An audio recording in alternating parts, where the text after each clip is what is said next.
A nivel Carrosario, más cerca. Qué bueno que usted está más cerca. Saludos a nuestra gente que nos ve en San Francisco de Macorís o desde San Francisco de Macorís a través del circuito Teleduarte y desde Santiago por Telecibao HD, cubriendo todo el país junto a Vega TV. Qué bueno que ustedes y a nuestra comunidad en YouTube sepa que estamos en Más Cerca RD y que estamos en vivo, pero que posteriormente nuestra entrevista, nuestros contenidos pues quedan colgados para que usted lo vea, lo analice, comente, comparta, ¿verdad? Y sea parte de esta comunidad dinámica gracias a la magia de lo digital. Les comentaba previo a la pausa de qué íbamos a hablar. Vamos a hablar de la empleomanía doméstica, de derechos, de deberes, de las reglas de juego que han cambiado. ¿Qué tanto han cambiado? Bueno, una experta está con nosotros, Laura Serrata, que es abogada y de hecho maneja muy bien estos temas en los cuales uno no puede inventar. Pero es abogada, también podemos preguntarle de otras cosas, ¿verdad? Bienvenida a Más Cerca. Muchísimas gracias por invitarme a este espacio para hablar de un tema que está siendo muy controversial y que toda la sociedad quiere saber cómo se va a aplicar esta resolución que regula el trabajo doméstico en la República Dominicana. Sí, uno de los puntos con lo que yo he hablado, y siempre es para mí la pregunta obligatoria, es el hecho de que aquí el trabajo doméstico es un trabajo muy particular, muy diverso. O sea, hay no todas las trabajadoras trabajan de lunes a del viernes.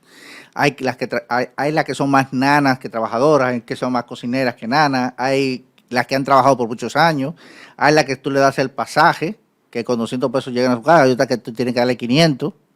O sea, son muchas particularidades y me parece raro un reglamento que abarque todo. Y también ahora que con lo que yo me he informado más es que el trabajo doméstico no es simplemente la trabajadora, es todo empleado del hogar, el chofer, el jardinero, el que te pasea los perros hablando de los perritos de la reina. La reina que, ¿entiendes? Todo eso son también considerados empleados domésticos y pueden entrar dentro de eso. La persona que te cuida la casa también de noche, me imagino. Sereno. El sereno. Cuéntenos, doña Laura. Efectivamente, ya está definido qué es el trabajador doméstico y tú los has mencionado a todos. O sea, ya hace mucho tiempo quedaron fuera de los trabajos domésticos las personas que trabajan en los condominios. Okay, los condominios tienen que constituirse y por eso tienen TCS, asambleas, normal. Tú definiste perfectamente quiénes entran dentro del renglón. ¿Desde hace qué tiempo los condominios están fuera de trabajo? Hace varios años ya. No recuerdo bien el año. Quizás con la misma ley de condominio. Mira, pero sí. se excluyeron de los trabajos domésticos a los empleados de condominio. Sí, pero justamente este es el punto. Un condominio viene a ser, está constituido. Un condominio es una empresa.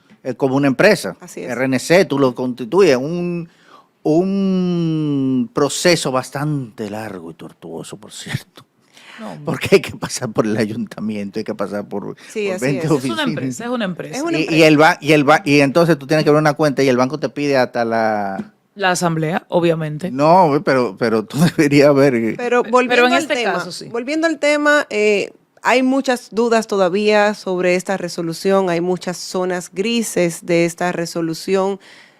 No quisiera entrar mucho en el tema de que si la resolución puede cambiar lo que establece el código, si el convenio internacional que fue ratificado por la República Dominicana al tener jerarquía de ley es de implementación inmediata y se podía regular el trabajo doméstico a través de esta resolución, porque creo que hay que sentarse y estudiar perfectamente si esas cláusulas de ese convenio son autoaplicables, si la resolución pues podía hacer estos reglamentos. Pero hay una jerarquía. Sí, claro, hay una jerarquía y el código evidentemente está por encima de esa resolución y no se pudiera modificar, pero hay expertos. El código está por encima de la resolución, pero resulta que el convenio tiene tanta fuerza como el código, en términos legales. Exacto, pero el convenio no establece nada en específico. El convenio es como una declaración de intención. Para todos los países que lo ratificaron y no todos los países tienen las mismas necesidades, como bien explicaban. O sea, no todos los hogares tienen las mismas necesidades. Así pasa en todos los países. No pasa lo mismo con el servicio doméstico en México ni en España. Entonces, obviamente es un reglamento de ideas generales que cada país debía adecuar a su país. O sea, cada norma debía adecuarse a cómo se manejaba en cada país. Entonces la discusión es si esa resolución podía establecer reglas que ni siquiera el Código de Trabajo contempla. ¿Qué entiende la abogada Serrata? Mira, el tema es profundo. Yo de hecho quisiera decir que aplaudo la idea de regularizar el trabajo doméstico. Primero, porque vamos a cumplir casi 10 años de que ese convenio fue ratificado por la República Dominicana y evidentemente la OIT necesitaba saber qué iba a pasar con ese convenio como país que fue ratificado. Y segundo, porque evidentemente ese es un sector que tenía que regularizarse por muchas razones.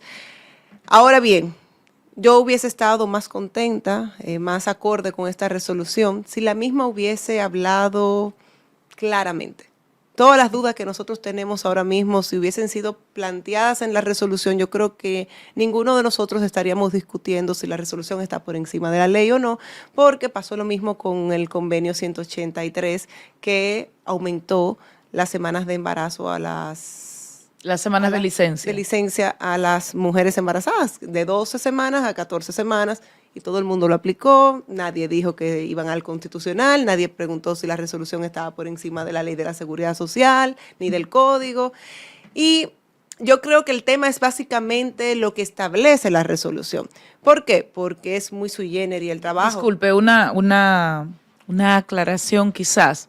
Quiere decir, a propósito del incremento de la licencia de maternidad, que eso vino por la fuerza, ¿verdad?, de los organismos internacionales, que en República Dominicana ya no son 3 meses la licencia de maternidad. Antes eran 12 semanas, que equivale a los 3 meses, ahora son 14 semanas. Todo el mundo aplica 14 semanas. Que son 3 meses meses y medio y que se pueden tomar desde antes de parir. Sí, hay un pre y postnatal. La mayoría de las mujeres nos ahorramos el pre para disfrutarlo conjuntamente, para durar más tiempo con el bebé, y de hecho tienen la oportunidad y el derecho de solicitar sus vacaciones inmediatamente termina ese pre y postnatal, con la misma idea de durar más tiempo con el recién nacido. Aquí yo creo que la situación es lo que plantea la resolución. Primero, no todos los hogares tienen las mismas necesidades. Hablar de un horario de 8 horas es casi una ilusión.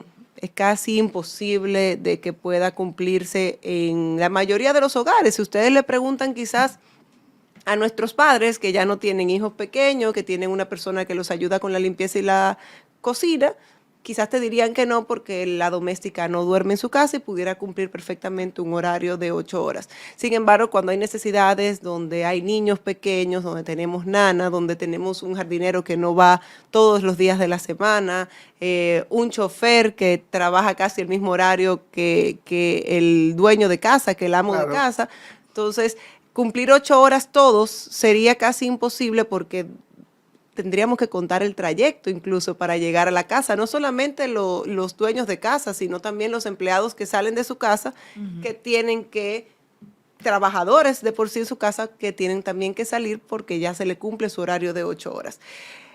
La guía del Ministerio de Trabajo establece que esas 8 horas pueden ser fragmentadas. No tienen que ser 8 a 5. Puede ser un horario de 6 de la mañana a 9 de la mañana, descansan. De 11 de la mañana a 2 de la tarde vuelven a trabajar, descansan hasta las 6 de la tarde y hacen la cena. Sin embargo, ahí surgen otras preguntas. No creo que se adapte ese horario a todos los hogares de la República Dominicana. 1, 2, ¿qué pasaría en caso de que en esa fragmentación de horas la trabajadora doméstica se encuentre descansando, se aburra y decida pararse a cualquier cosa y resbale con un juguete del bebé, coge el soape para limpiar y se caiga en un horario que se entiende que está de descanso? ¿Cómo la Seguridad Social va a cubrir ese accidente? ¿Lo va a considerar un accidente de riesgos laborales porque estaba en un horario de trabajo aunque no estuviera ejecutando ningún tipo de tarea porque el horario es fragmentado? ¿Lo va a cubrir enfermedad común ¿No va a cubrir pensiones? ¿Cómo se va a hacer? O sea, hay muchas dudas todavía sobre esto. La parte de la seguridad social, el Consejo Nacional de la Seguridad Social emitió un informe diciendo que en los próximos 3 meses, 90 días, estará emitiendo normas complementarias que van a indicar cómo es que el empleador, el amo de casa, va a poder registrar a las domésticas en la seguridad social. Se habla de que se va a crear un número único para ellos y que con ese número único van a dirigirse al Ministerio de Trabajo para poder registrar el contrato. Ya sabemos que el Ministerio de Trabajo va a habilitar una plataforma donde va a estar un modelo de contrato que todo el mundo va a poder utilizar, se va a poder firmar digitalmente. ¿Y qué pasaría? Te lo pregunto porque a su vez a mí me lo han preguntado. Claro. A mí hubo una persona que me dijo, mira, yo hablé con fulana, le dije las reglas de ahora en adelante, entre ellas que hay que firmar el contrato, y fulana me dijo que no. Que todo siguiera igual y que ella no iba a firmar contrato ni nada parecido. ¿Qué pasa cuando tu empleada, porque por desconocimiento o por la cultura nuestra, se niega a eso? Mira, precisamente hablábamos de eso y el acuerdo... Porque ni siquiera en los empleos tradicionales, formales, está este tema de la obligación de firmar un claro, contrato por escrito. El verbal tiene Aquí mucho tampoco, aquí tampoco debería ser obligatorio, porque si nos vamos al artículo 10 del convenio, están igualando al trabajador doméstico a los trabajadores ordinarios del Código de Trabajo en lo que se refiere a jornada de trabajo, pago de horas extras, vacaciones, y el tema del contrato no tendría que ser obligatoriamente por escrito. No creo que esa parte la vaya a cumplir la mayoría de la sociedad. Sin embargo, la pregunta creo que tiene más aristas de la que tú planteas. ¿Por qué? Porque si yo me niego y tu doméstica tiene muchos años contigo y nada, olvídese de eso, doña, no hay problema, pero mañana alguien en su casa le dice, ¿cómo que olvídese de eso? Tú no estabas en la seguridad social, no te estaban pagando la seguridad social, a pesar de que muchas casas pagan un seguro privado. No, ya no están cubiertos con un seguro privado. La obligación del empleador ya no está cubierta porque tiene que hacerlo a través del régimen de la seguridad social. Entonces, todo el mundo va a tener que registrar a sus domésticas en la seguridad social. Así sea que trabajen un día, 2 días, con dormida, quincenal, etcétera. Hay una discusión de cómo se van a calcular las horas. Pero si es que viene un día a la semana a despolvarme. A despolvarte, esa es una discusión muy interesante. Porque puede ser lo que un part-time, un freelance, un freelance. Hay juristas que mantienen esa postura de que no debería entrar dentro del trabajador doméstico un trabajador esporádico. Como no entra en la oficina tampoco, ni en la fábrica. Alguien que viene un día a darme un servicio puntual. Sí, un día.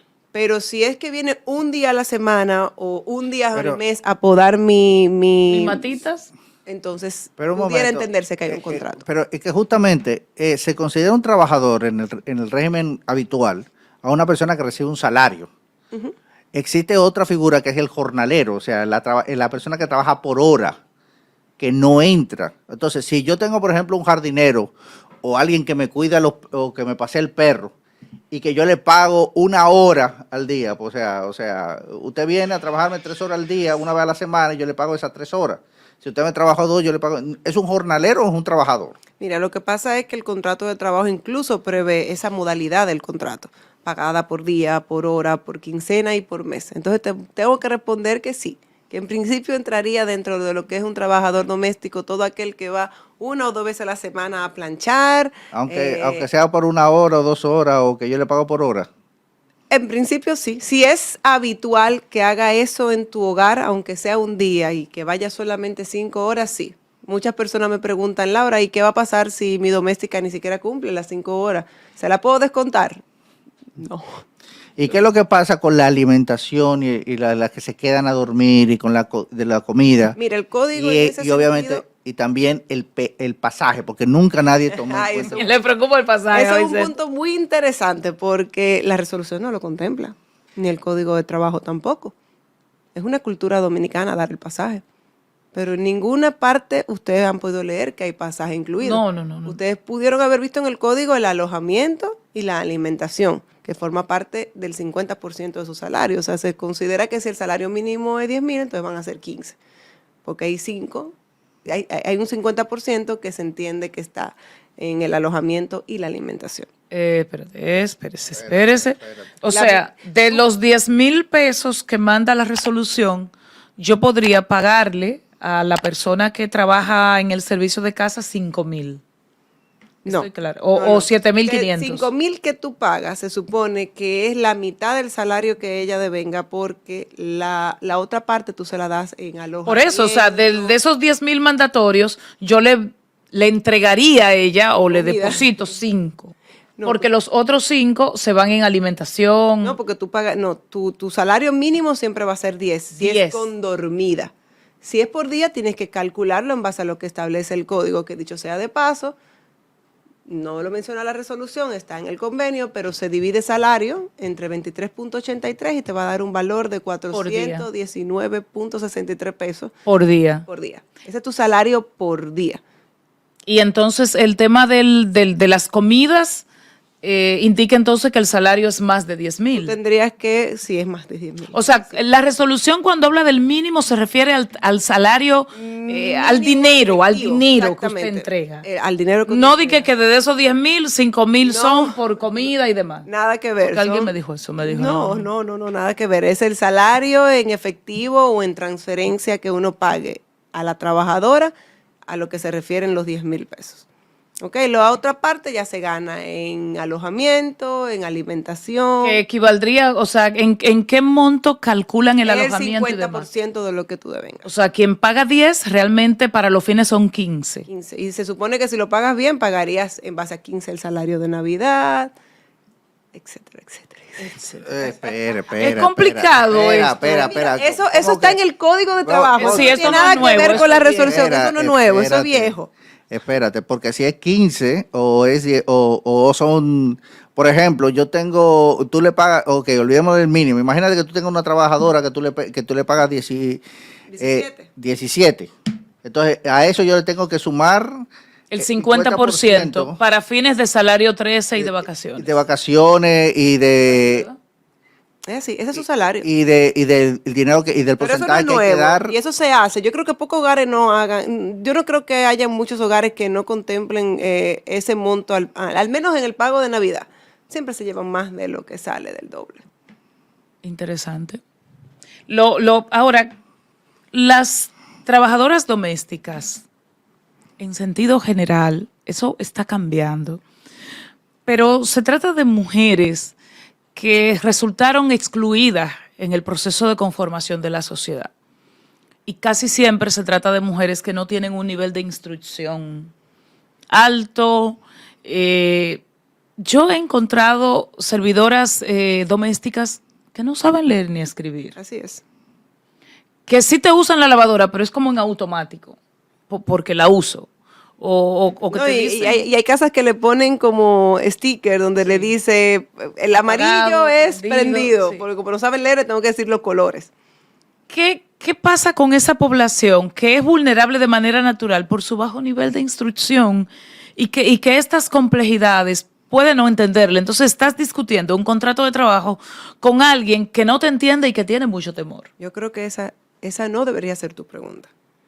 La pregunta debería ser, ¿qué va a pasar con esas amas de casas que son domésticas, que también utilizan los servicios de una doméstica en su casa, que no sabe escribir, que no sabe dónde queda la seguridad social, que no sabe dónde está el Ministerio de Trabajo, y que tú las estás obligando a hacer todo ese proceso a ellas también con las domésticas que ellas tienen en su casa, cuidando a sus hijos para ella poder ir a la casa de nosotros a trabajar? Porque ya la responsabilidad quedó a cargo del empleador. Tu doméstica no va a tener que entender cuál es el proceso. Va a hacerlo tú como empleadora. Tú eres que tienes que ir a registrar el número único. Incluso discutíamos en una mesa hace poco, ¿por qué tiene que recaer sobre el empleador el régimen o la seguridad, la aseguradora a la que va a acogerse la trabajadora doméstica? El ARS. Bueno, que no es SENASA, creo, porque es muy particular en términos de seguridad social. Lo que pasa es que siguen en el subsidiado, solo que se les suma el derecho a pensión. Mira qué pasa. Entonces, como un régimen contributivo subsidiado. El subsidiado es, creo que el término lo han utilizado mal, incluso desde dentro de las instituciones. El término perfecto hubiese sido un régimen especial, porque el subsidiado lo paga directamente el Estado. No es el caso. El contributivo subsidiado es para trabajadores independientes. Tienen un empleador, la doméstica. Entonces no deberían caer tampoco ahí. Porque uno está pagando parte, no es el Estado el que está pagando, es uno el que está pagando. Y también va a pagar el Estado. Y no son independientes. Un abogado como yo soy independiente y no me tiene nadie empleado, entonces yo pudiera estar en el contributivo subsidiado. No existe, nunca se había puesto en funcionamiento hasta ahora que dicen que es el que se va a utilizar. Sin embargo, no es el régimen que realmente aplicaría para ellas. Hay muchas cosas que el Consejo Nacional de la Seguridad Social va a tener que legislar, va a tener que crear normas de cómo se va a implementar, cuál va a ser el seguro que les corresponde, cómo se va a manejar ese tema de la cotización que cae casi en el 100% en manos del empleador y solamente 28 pesos va a tener que pagar cada... Y el Estado, el gobierno también va a aportar una gran parte. Pero ¿qué le va a pasar a Vicente si él dice, mire, doña Lucrecia, sigamos igual y nada, y no la voy a inscribir en Seguridad Social ni en nada porque es que esto es complejo? ¿Qué le va a pasar a Vicente? Esa es la pregunta del millón. ¿Cuáles van a ser las consecuencias? ¿Cuáles van a ser las consecuencias? Tomando en cuenta que no hay despido, no hay dimisión, ni desahucio en una relación de trabajo con una doméstica. O sea, una doméstica no te va a poder demandar porque tú la pusiste a trabajar horas extras. Tú no la vas a poder tampoco despedir porque ella no cumplió con las funciones para las cuales tú la contrataste. Entonces el tema va a estar básicamente en TCS. ¿Cuál va a ser esa sanción que se le va a poner a la ama de casa por no tener la seguridad social? ¿Van a ser mis cuentas embargadas porque yo no pueda cotizar la seguridad social o porque simplemente se me haya olvidado registrarla en la seguridad social? Me van a poner moras igual que las empresas que son bastante fuertes a nivel pecuniario cuando hablamos de esas faltas por parte del sector empresarial. ¿Cómo se va a manejar? ¿Y cómo se va a manejar a las empleadas domésticas que no tienen papeles? O sea, que son trabajadoras extranjeras que no tienen documentación, que no manejan un español básico, que no tienen, están aquí legales. ¿Y qué es lo que pasa, por ejemplo, con el caso de que yo contrato una trabajadora y a las 2 semanas me doy cuenta, no, esta mujer no funciona aquí? ¿Hay un mínimo de tiempo? No, automáticamente trabaja 3 días en mi casa y ya es una empleada que tengo que inscribirla. Si nos regimos por lo que dice actualmente la Ley de Seguridad Social, tú tienes que inscribirla el día antes de ella entrar, porque si es el mismo día que tiene un accidente laboral, que te ampare Dios. Ahora bien, con el tema de las trabajadoras extranjeras, se dice que se va a poder cotizar con el pasaporte. ¿Y si no tienen pasaporte? No existen. Tienes a la mejor trabajadora del mundo porque no existe literalmente. Pero no me podrían someter a mí, entonces me pueden someter por emplear a una indocumentada. Ahí va a haber una discusión que pasa con el sector construcción, de si es legal contratar a personas ilegales, porque la Ley de Seguridad Social establece que no protege ni ampara a los extranjeros ilegales en la República Dominicana. Sin embargo, sí, por lo menos las empresas tienen derechos laborales igual. O sea, el estar ilegal... La jurisprudencia ha determinado que se les reconocen derechos. Efectivamente. Ya por último, Laura, me han mandado aquí una pregunta y me dice que, pero esto está bien, me dice que tiene a su empleada doméstica como parte de la empresa, o sea, la tiene inscrita en la Seguridad Social como si fuera una empleada de la empresa. ¿Qué pasa ahí? Eso es un punto interesante porque... Primero, ella no cumple con la obligación de tener la seguridad social como doméstica, sino como empleado. O sea, es un trabajador protegido por el Código de Trabajo y le toca todo. Ahora digo que es un gancho para ella. Supongamos que ella quiera regularizar esa situación y ponerle en el régimen de la seguridad social que le corresponde a las trabajadoras domésticas. El Consejo Nacional de la Seguridad Social dice que se queda bajo el mismo sistema en el que ella estaba cotizando. ¿Cómo lo va a llevar ahí? No sé, porque ella está en el contributivo. Entonces no. Porque ella es una empleada de empresa. Claro. Ella es una empleada de empresa. Una empleada de empresa que no está considerada como doméstica, porque Correcto. ella ya le dio otro... Pero si quiere migrar, supón tú que porque yo la estoy poniendo yo la tengo en mi empresa porque yo no tenía la otra opción, pero ya yo tengo la otra opción. Entonces, exactamente. Entonces, si ella estaba en un seguro que no es SENASA, entonces se queda en su seguro. Pero ¿cómo se va a pagar ese seguro? Laura Serrata, abogada, experta en estos temas laborales, pero de manera particular en esta relación empleador-empleada doméstica o empleado doméstico, que inicia la discusión. ¿Usted entiende en un sentido ya general que el Consejo de la Seguridad Social tendrá que abocarse prontamente a modificar esto? Tiene un plazo para hacerlo. Le dieron un plazo de 90 días para él poder dar todas las normas complementarias. Y yo creo, y me gustaría terminar diciendo lo que de verdad, Anibelka, este tema de la doméstica era necesario en cuanto a la formalización. Es justo que tengan un seguro médico, es justo que también cuando ya dejen de elaborar por edad, por enfermedad, tengan una pensión. Es justo incluso para nosotros que exista un régimen de salario mínimo para la doméstica, porque la mayoría de las domésticas ganan hasta 6,000 pesos por un día a la semana, 12,000 por 2 días a la semana. Tener un parámetro de dónde arrancar ha sido exitoso. Yo creo que el gran reto que tienen las autoridades es poder establecer realmente cómo se va a aplicar el tema de la jornada laboral. Todavía hay 3 meses. Nada dice que no puedan subsanar o corregir cosas que se han dado cuenta que quizás es mejor ponerla en una jornada intermitente de 10 horas o simplemente dejarlo, como dice el código, con descanso de 9 horas. Este tiempo es precisamente para eso. O sea que de verdad aplaudimos esa decisión para regularizar el trabajo doméstico y creo que va a seguir sucediendo. No creo, como muchas personas, que va a desaparecer el sector doméstico aquí. Ahora la cultura, no. Exacto, la cultura nuestra todavía no está preparada para eso. No nos podemos comparar con otros países, como dicen, eso es un lujo. Todavía nosotros no estamos en esa situación. Pero sí es un reto que tenemos, que ya la resolución existe. O sea, simplemente vamos a tratar de aportar para que sea lo más favorable tanto para ellas como para nosotros. Y lo más importante, que no se pierda esa relación de familiaridad con la que uno trataba al sector doméstico, porque esto puede provocar que lo veamos como empleados y ellos como empleadores y se rompió esa relación que había dentro del hogar. Gracias a Laura Serrata, abogada, y tenemos mucho más en Más Cerca luego de esta pausa. Anibelka Rosario, más cerca.